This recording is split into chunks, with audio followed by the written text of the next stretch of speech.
নদিয়া, হুগলি ও উত্তর 24 পরগনা নিয়ে পর্যালোচনা বৈঠক মুখ্যমন্ত্রী শুভেন্দু অধিকারীর, যেখানে তৃণমূলের মোট 4 জন জনপ্রতিনিধি তারা যোগ দিলেন। আরো একবার চলে যাব আমাদের প্রতিনিধি উজ্জ্বল মুখোপাধ্যায়ের কাছে। উজ্জ্বল, দেখো, আমরা যেটা বলছিলাম যে এই বৈঠকে একটা অন্য গুরুত্ব পেয়েছে, কারণ তৃণমূল কংগ্রেসের 4 জন প্রতিনিধি তারা কিন্তু এই বৈঠকে যোগ দিয়েছেন।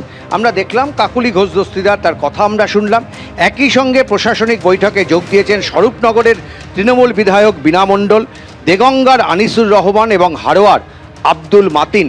এই 3 জন বিধায়ক তারা কিন্তু বৈঠকে যোগ দিয়েছেন। তার মধ্যে যিনি স্বরূপনগরের বিধায়ক, তিনি কিন্তু 2011 সাল থেকে বিধায়ক হয়েছেন, অর্থাৎ এই নিয়ে তিনি পরপর 4 বার জিতলেন। এবং একই সঙ্গে আমরা জানি যে তিনি কিন্তু একসময় উত্তর 24 পরগনা জেলা সভাধিপতি পর্যন্ত ছিলেন।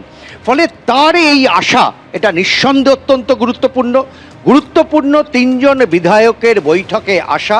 আমরা তাদের কাছে জানতে চেয়েছিলাম যে তৃণমূল কংগ্রেসের সাংগঠনিকভাবে আপনাদের কাছে কোনো নির্দেশ ছিল কিনা। তারা কিন্তু বলেছেন বৈঠকে আসা অথবা না আসা নিয়ে দলের কোনো নির্দেশ ছিল না, ফলে তারা বৈঠকে যোগ দিয়েছেন। এবং একই সঙ্গে তারা বারবার বোঝানোর চেষ্টা করেছেন প্রশাসনিক বৈঠক।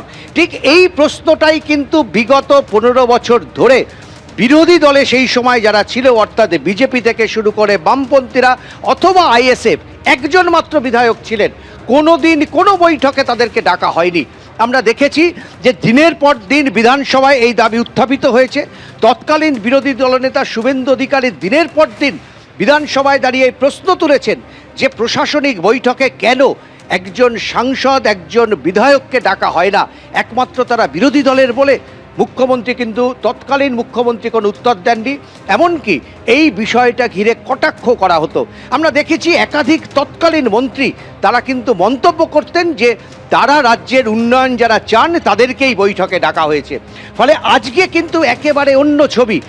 মুখ্যমন্ত্রী হিসাবে শুভেন্দু অধিকারীর দায়িত্ব নেওয়ার পর প্রথম যে বৈঠক হয়েছিল দলের বিজেপির বিধায়কদের নিয়ে, তাদেরকে এই নির্দেশ দিয়েছিলেন যে সবাইকে একসঙ্গে নিয়ে চলতে হবে। এবং তার ফল আজকে 3 জন তৃণমূলের বিধায়ক এবং একজন সাংসদের উপস্থিতি।